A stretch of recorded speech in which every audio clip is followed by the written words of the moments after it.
All right. Okay. Well, Wow. everybody, we have here one of our esteemed alumna, Tracy Ford. She is an architect, and I think she's in Nashville. Is that correct, Tracy? Nashville, Tennessee. Can you get where I can see you on camera? I would love to see your little center faces. Oh my goodness. You all look so young. I totally remember those days. Backpacks and hoodies and all. So, Tracy, why don't we start by telling us a little bit about yourself, about what you currently do, about your trajectory since Center College, and what led you to architecture. Okay. Okay.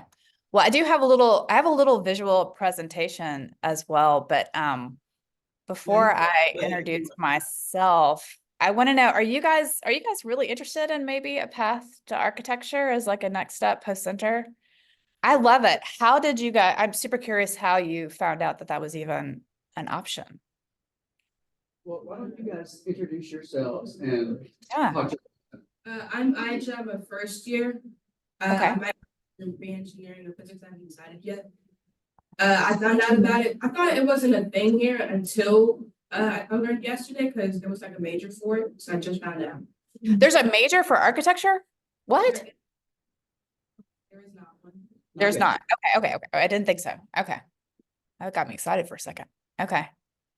I'm Elizabeth. I'm a math studio art and art history triple major, and I found out about architecture. I mean, I guess it just kind of seemed like a logical merge of all of those interests. And I'm actually interning in architecture from Lexington this summer. Which firm are you interning with? Integrity Architecture. It's a small firm. A bunch Okay. of UK grads started it, so I think that'll be cool. Fun. Nice. I'm Daniel, first year. I'm planning to be a bio or physics major for like engineering. Yeah. But I'm just a little bit.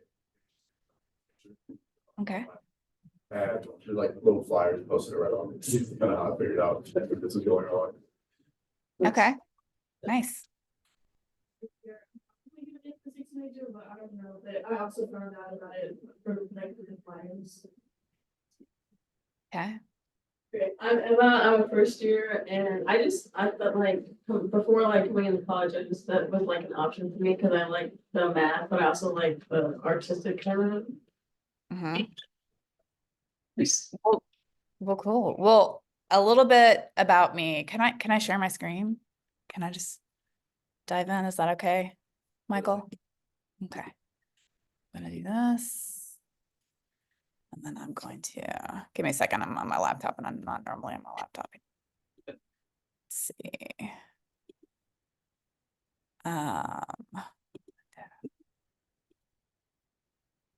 Here. Okay. Oh, it didn't do it. There we go. Presentation. All right. So, well, why am I here? I'm here because I am so passionate about Center being a path to architecture, path to my profession. And me, I just thought I'd throw up my resume because in architecture, everything's visuals and which is something that I incredibly love and to tell you a little bit about me. But I graduated from Center back a million years ago in 1993. I have a degree in math and philosophy. So similar to a few of you in the room. I think if I'd majored in art, which is what I wanted to do, my dad would have killed me. Even though I really wanted to go into architecture, I thought, but I did not know when I was at Center. But talking a little bit about me, when you put together a resume, I'm a principal and an owner at EOA Architects here in Nashville, Tennessee. We're about a 30-person firm. I'll talk a lot about my firm here going on, but when you put together a bio that talks about who you are, or when I talk about myself, we usually send what we call these little 2-pagers out that have different projects that I've been a part of, and then a little kind of blip about me. And I kind of want to read that because I do feel like it's a part of who I am and kind of how I talk about myself. Shaped by her degree in mathematics and philosophy and a master's in architecture, I see the built world as an intrinsic design problem to solve, not only functionally, but emotionally. Making spaces rooted in intentional engagement has been a focus, whether it be at the scale of the Shelby Bottoms Nature Center or complexity of Bento Box, and I'll talk a little bit about those later. And for me, buildings must connect to the community and their site, as seen in many of the designs that I do for Metro Parks. And then obviously I talk about my study abroad, which at Center I studied in Budapest. I had a really great opportunity to do a mathematics study abroad there. And then certainly studied abroad when I did my master's at Georgia Tech. And I'm going to talk a little bit about those pathways and how those work in the future. But I also want you guys to feel free to stop me at any point during this conversation. But why am I here? This is like a philosophical question. It goes back to my major in philosophy, because I really feel Center is like the perfect first step. It really is the perfect place. I think it foundationally has made me an incredibly strong architect. I think that Center College brings a lot to the profession, and I am here in any way that I can to help students find their path in our profession. So what is an architect? I think most of you probably already know. Did anybody do any reconnaissance and visit the website of my firm or Instagram or any of this? Nobody? Okay. I encourage you to do so. I encourage you to follow us on the socials. So, you know, we have a pretty active social media site as well as our website, and it really talks about who we are and what we do as a firm. I am really lucky. I get to work with a lot of great people. The most recent post that's on the grid is we just opened Garth Brooks' new place down on Broadway. So I've spent about 2 years of my life with Garth and Trisha at Yearwood, getting that built. We work on great projects around Nashville. I think really important ones, big ones and small ones. Culturally, our firm is pretty unique. We're one of a very few majority women-owned firms in the country. Only 7% of the architectural practice in the United States has majority women-owned firms. So hoping to change that. Hopefully some of the women in the room here will go on and become architects and hopefully own firms some days. We're really lucky. We're working on the new Nissan Stadium downtown for the Tennessee Titans. We're one of many architects working on that project. We have some really fun focuses on the project I can talk about later that are going to be pretty freaking fantastic. If you go to our website, which I encourage you to do that, you can kind of see how our firm works. All firms are quite different. You might have a single proprietor, you might have 300 people in the firm. We're really unique. We're kind of in that middle ground. We have 30 people. We have some interior designers as well as architects. And we practice at huge scales when we partner with other firms. And then we do a lot of really small work as well, which makes it really exciting. And my day is never the same. And it's really fun getting to work on all kinds of different projects at different scales. I had some fun. I was kind of like harkening back to like school and like thinking about what an architect is and going back to my bio. And I just haven't really thought about that from the very beginning, because it's more than just designing buildings. I mean, we really do have the opportunity to envision lives and how they're shaped, changed and influenced by the physical environment. All those spaces you walk through every day, they were intentionally designed. You know, we get to be placemakers. I often say we get to set the stage, which is really fun for life, to think about those little things, how people move through spaces. And then design, I think you guys are here because you have an instinct that design has power to shape your community, and it also has responsibility. So it absolutely affects and it reflects value systems. And I think that's something that I learned at Center, was how the world is much bigger than that little school there. So just a few of the projects that I've gotten to work on through the years, from skyscrapers to churches to restoration to the Tennessee State Museum, lots of community centers. I don't know if anybody's ever heard of Bonnaroo, the music festival here in Manchester, Tennessee. We had a really fun project where we got to do the bathrooms and the showers, and those were actually a pretty fun project if you go look on our website. Certainly we do a lot of higher education. I would love to be working at Center College. That's one of my goals as well. We do a lot of work with Vanderbilt University and Belmont University here locally, as well as MTSU and a lot of schools in Tennessee and Western Kentucky, actually, we've done some work at.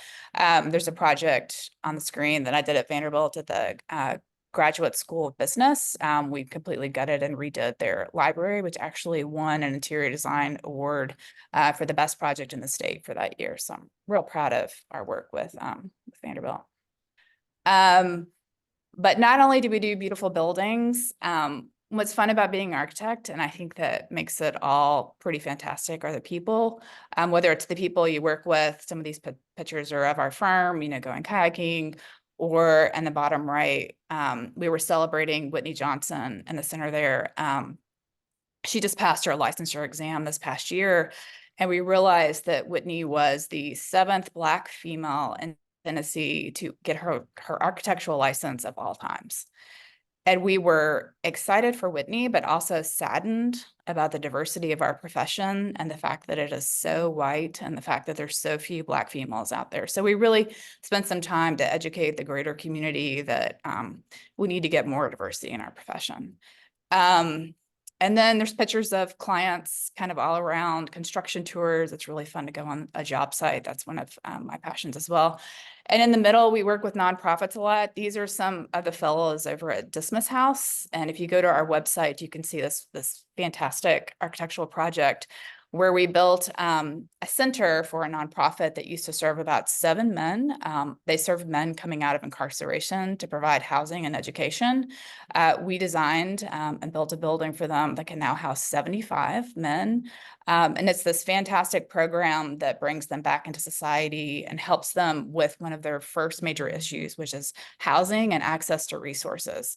So we spend a lot of time with this nonprofit figuring out how to best build a building that would be, one, beautiful, 2, really blend in with the environment. It's in kind of a high traffic neighborhood. Most people think that it's like a high-end luxury condo, but it's not. It's actually services for men coming out of incarceration.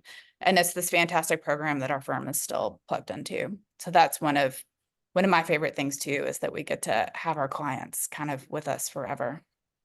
But back to why I'm here, and I will be able to answer questions here in a minute, but I really want y'all to understand how special Center is and how the path to architecture, it's not this crazy path. It is actually, it can be very straight.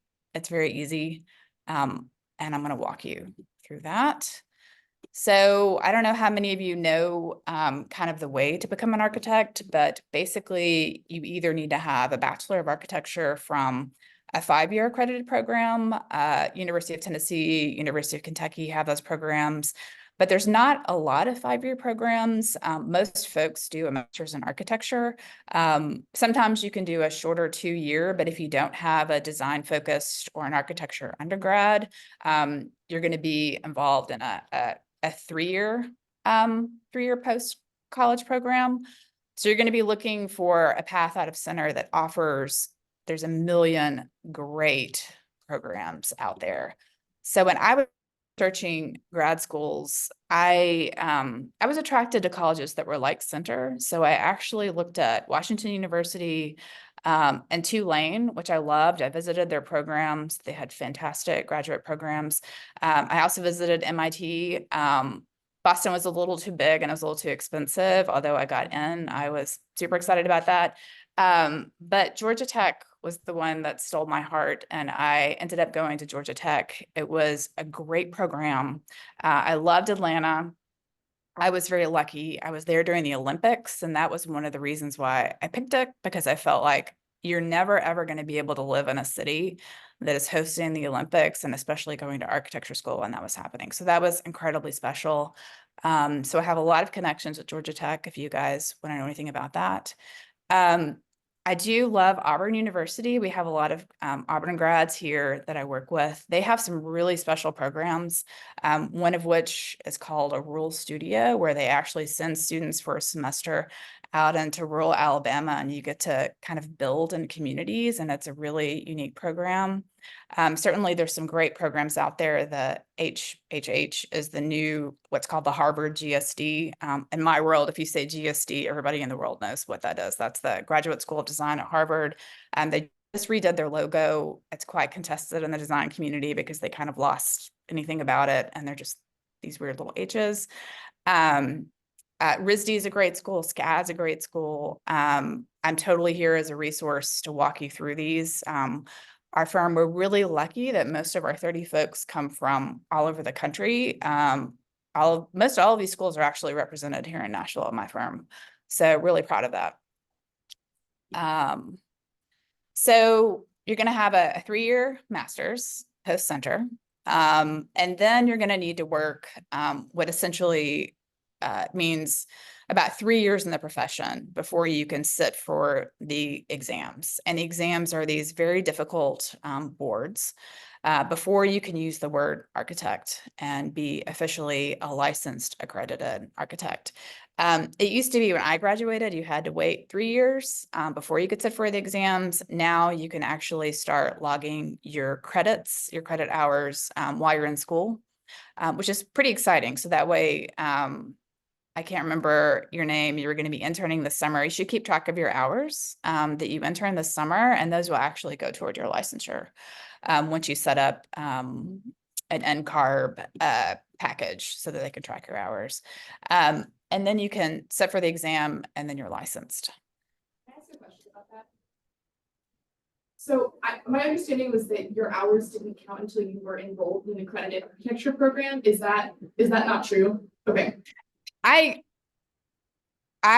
would need to look that up, but I don't think so. I don't know. That's a great question. You're going to make me go on the NCARB website and look that up.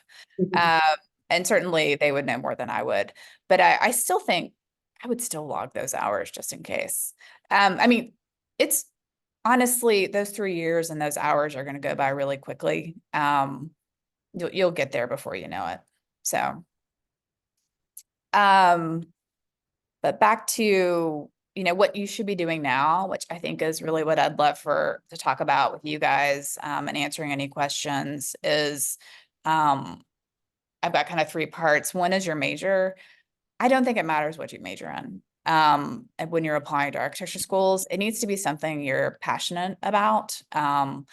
And I just wrote up here, embracing critical thinking and a diversity of viewpoints. Just make sure you're passionate about it. I majored in math and philosophy. I did take quite a bit of art and religion and writing, I think, which is a huge credit. That's actually really helpful in the profession and in school. I think center, I feel like that has helped me more than anything. I feel like center teaches you how to think and how to write. And coming out and being kind of with other folks, certainly folks who did more of a traditional route through architecture school, they don't have that kind of writing chops. And I think you really need that when you're out in the profession. The next is what you should be focusing on. I think you should focus on experiences that help build your design and creative point of view. You will need to, most schools are going to require a portfolio to apply. So you're going to need to have things in your portfolio. And those things, they're not expecting to see architecture drawings. They're not expecting you to show off your drafting skills. They're expecting you to show off your creativity. So back in my day, I was really close to one of our art professors, Sheldon Tapley, and he helped put my portfolio together to photograph all of the work that I had done while I was at center and before. He also encouraged me to submit poetry and other types of creative things, and I learned that that was actually a really good idea. I think today you guys are exposed to way more software, creative software like Photoshop and InDesign and Illustrator and graphic design, and those skills are essential in our practice. And I do think that you could be submitting those in your portfolio and building those around that. I am certainly available, which is the next sort of bullet point, to ask for help. Asking for help is huge. Asking other professionals, asking your professors, as far as looking into schools, what should I put in my portfolio? How do I evaluate which one's right for me? How do I know if architecture is right for me? I think I spent a ton of time talking with people in the profession as I was applying as well. And when I was accepted to all the schools, I had a great resource locally who was an architect in a small town in Kentucky, and she was essential at helping me make my decision. So I want to be here as a person for any of you guys or any folks that you know to kind of help answer those questions or sort of figure out that path. And that's it. That was my whole spiel. Done. In 10 minutes. So, yay. And I wish I could be there with you guys. What questions do you have for me?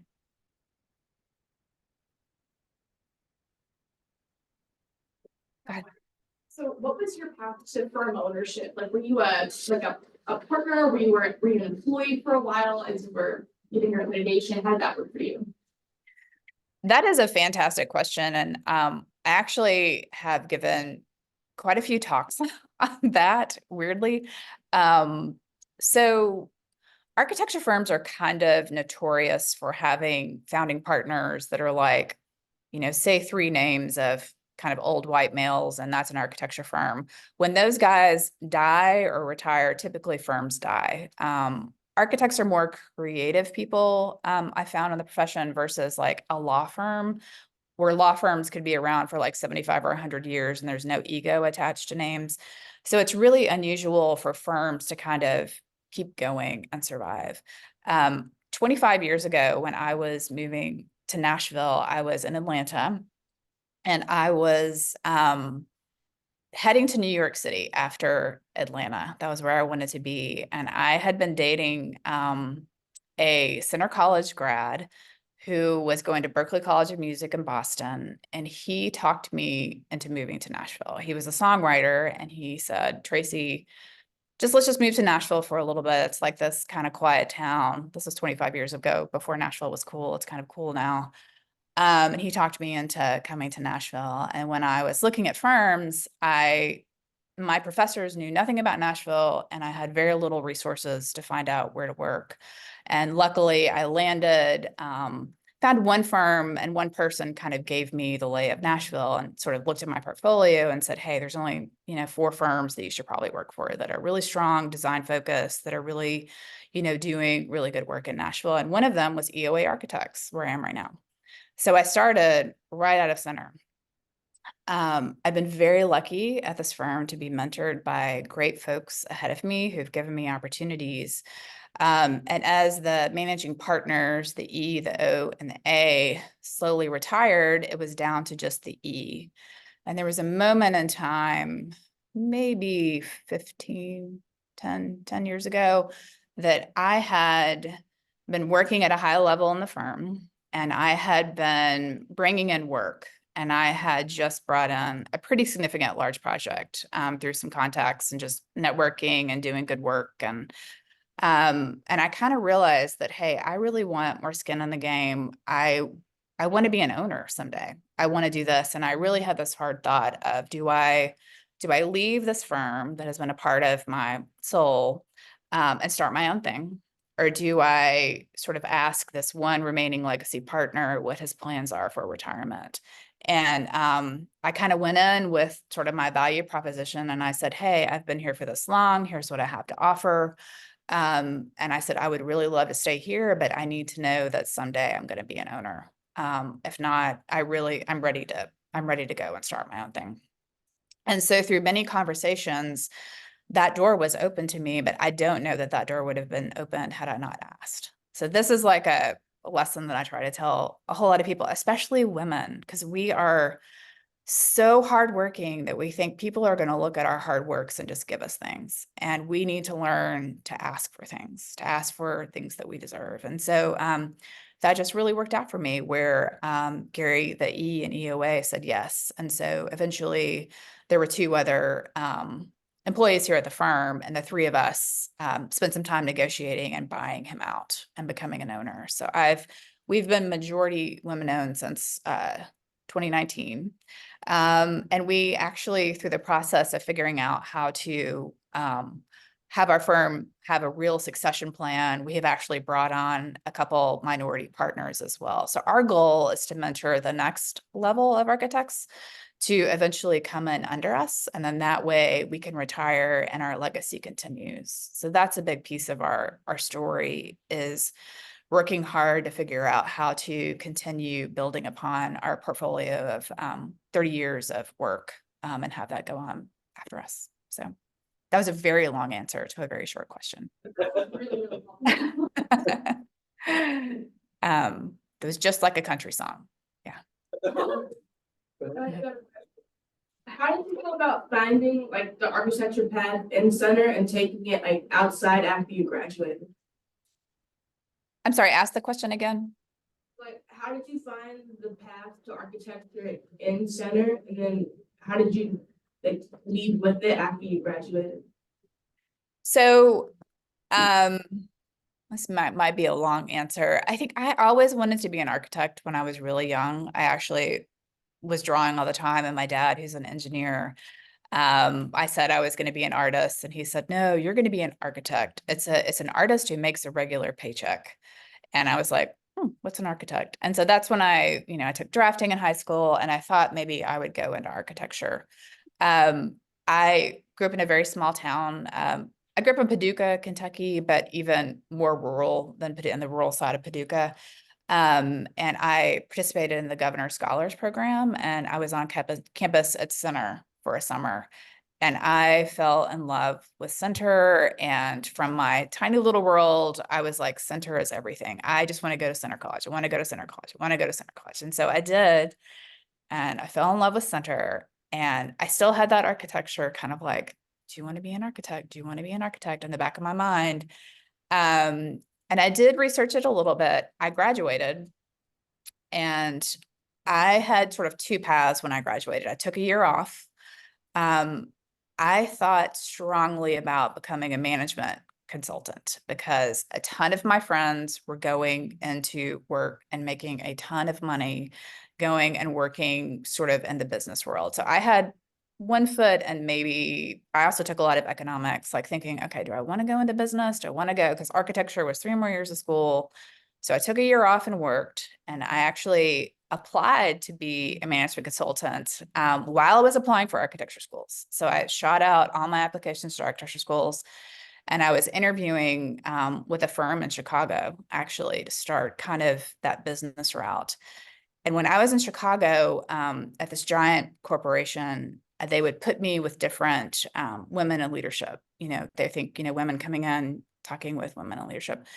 And these very senior women would tell me about, their paths and their stories. And what I took away from it at the end of every one of my meetings with these executives, they would talk about the sacrifices of their family. And they would say, but I make a lot of money. And I kept hearing that over and over and over again when I was in Chicago. And I had this really big thing in my head. I'm like, what do I want to do with my life? And I really was like, money, stability is important, but I really want to do something that I'm just incredibly passionate about, and I care about, and can affect the world in a way that I care about. And so that's when I made the choice to go to architecture school. So that, again, long answer, short question, but yeah. But Center did open up a lot of doors. It gave me those connections to get to Chicago. And then it also gave me those connections to understand architecture schools.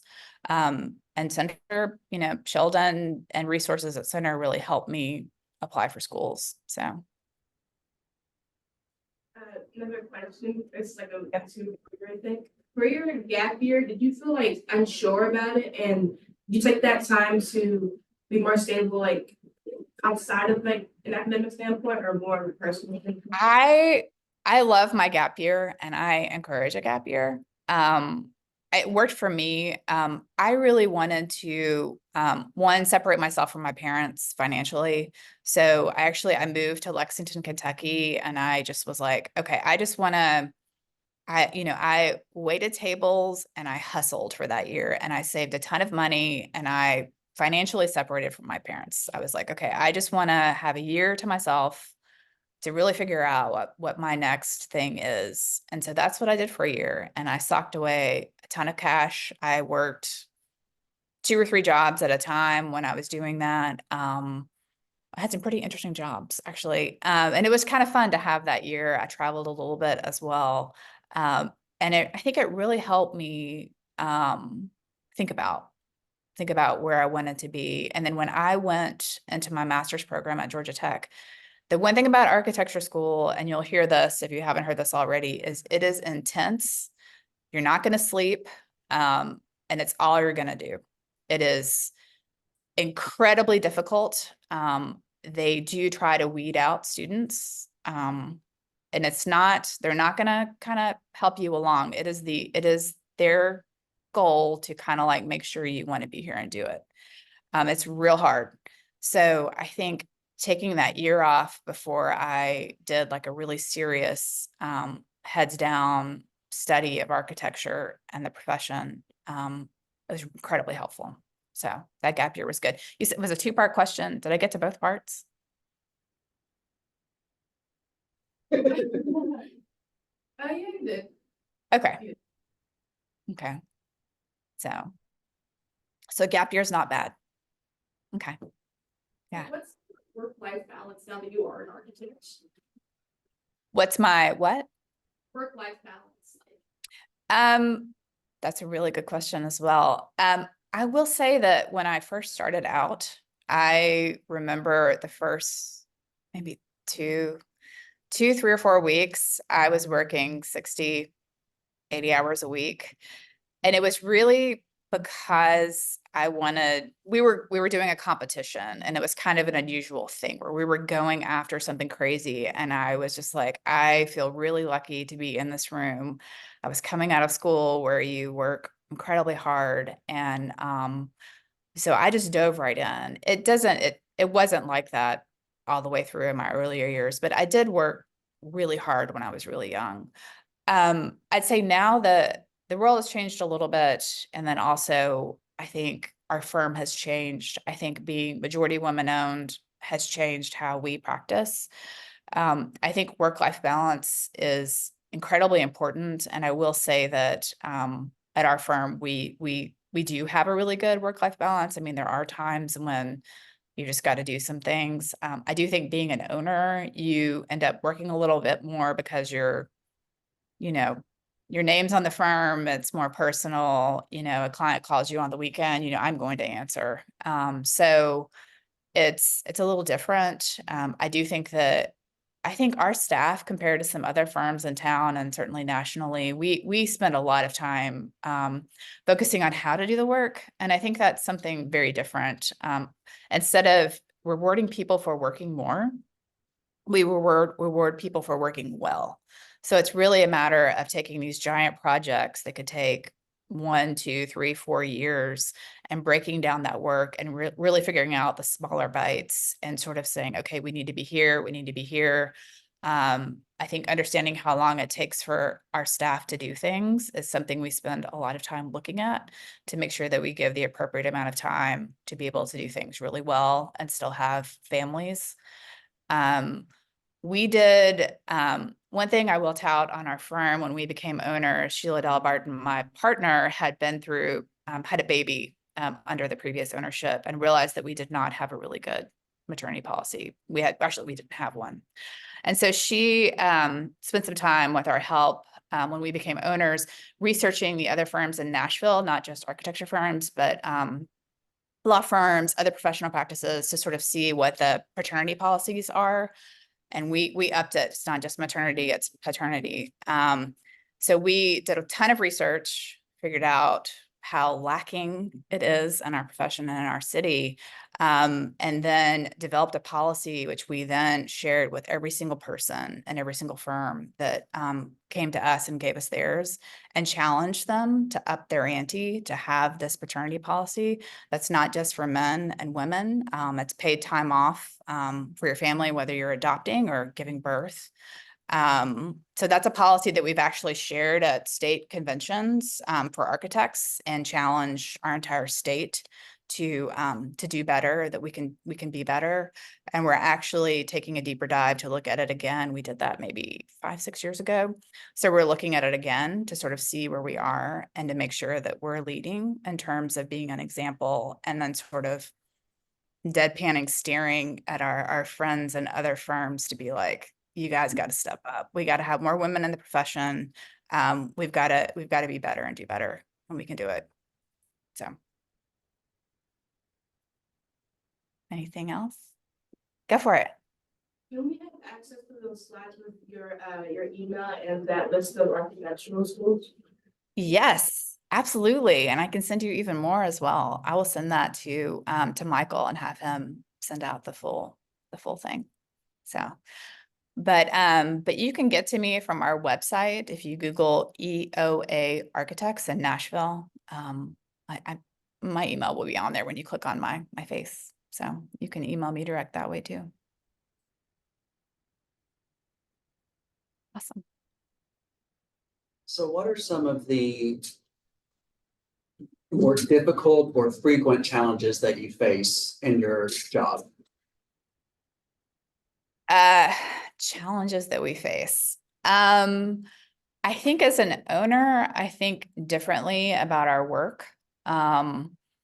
The things that keep me up at night are what we call our pipeline of work, making sure that we have projects that are going to run and provide income over a long, string of time. We have 30 people that are employed, and, their families. And that's what keeps me up at night, is really thinking about that.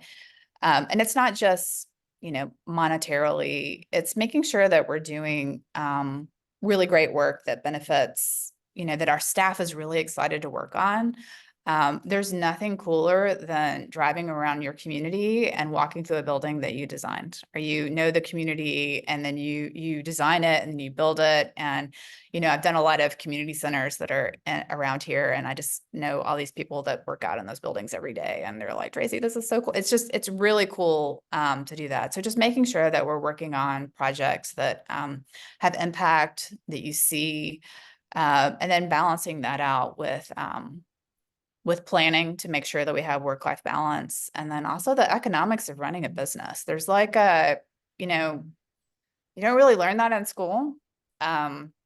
So I'm lucky that we've had a lot of really good mentors, and we have a lot of smart people around us, and we've had a really foundational practice where I feel like we just keep getting better and better. One of our challenges is, and maybe you've noticed the way I'm talking, is that we are incredibly collaborative and we really like to share.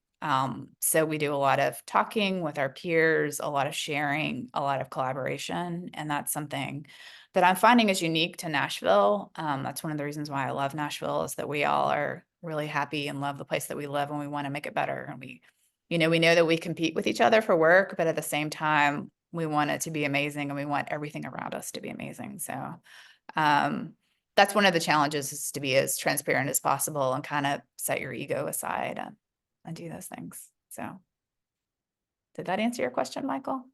Yep, absolutely. Okay. I've got another one. So your firm does a lot of like community centers and things like that, rather than like single family dwellings. So how do you, as a firm, strategize to get those kinds of projects rather than other kinds of projects? A lot of these are long-term plays. I would say the long game, I use that phrase a lot, because I do feel like all of a sudden seeds that you've sown 5 or 6 years ago with a connection where you served on a board, and you made a connection and you've maintained that relationship, that person will have been a director of this, whatever, and then all of a sudden they're the executive director of this nonprofit. So we just find that kind of being really active in the community, being faces in the community, and just being on that go-to list of architects who are doing things with meaning, that has really helped us make sure that we're continually in those rooms and talked about in our network. So it's a reputational thing that you don't do overnight. We do strategize about the types of projects we do because we do a really diverse project breadth. We do everything but healthcare, we say, but you know, we've certainly asked to do some bigger, you know, sort of strategize in our formal strategic planning, which we do pretty heavy once a year. Sort of what we want to do. A lot of times, the economy and things kind of kick in where different sectors are hot and other sectors aren't. So we're, you know, always trying to figure out how to play that.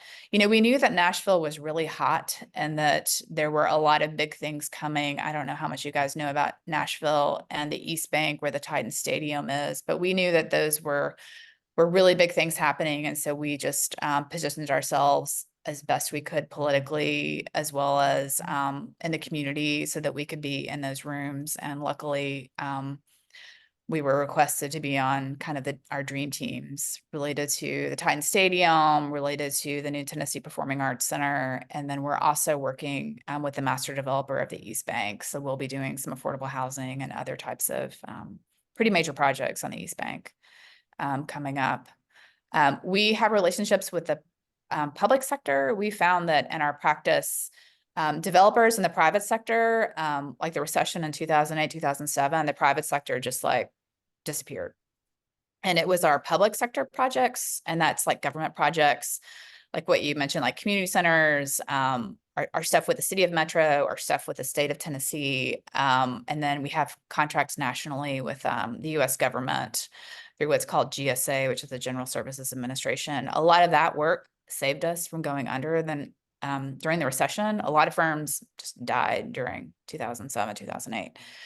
It was public work that kept us alive. So we maintain those relationships and still do some not so glamorous federal work. And then the state of Tennessee has a lot of amazing projects that we do. We're working on a hospitality project, a new inn and conference center at Henry Horton State Park. So a real rugged hotel in the middle of a state park. So we're very, very into making sure that we know the folks at the state level.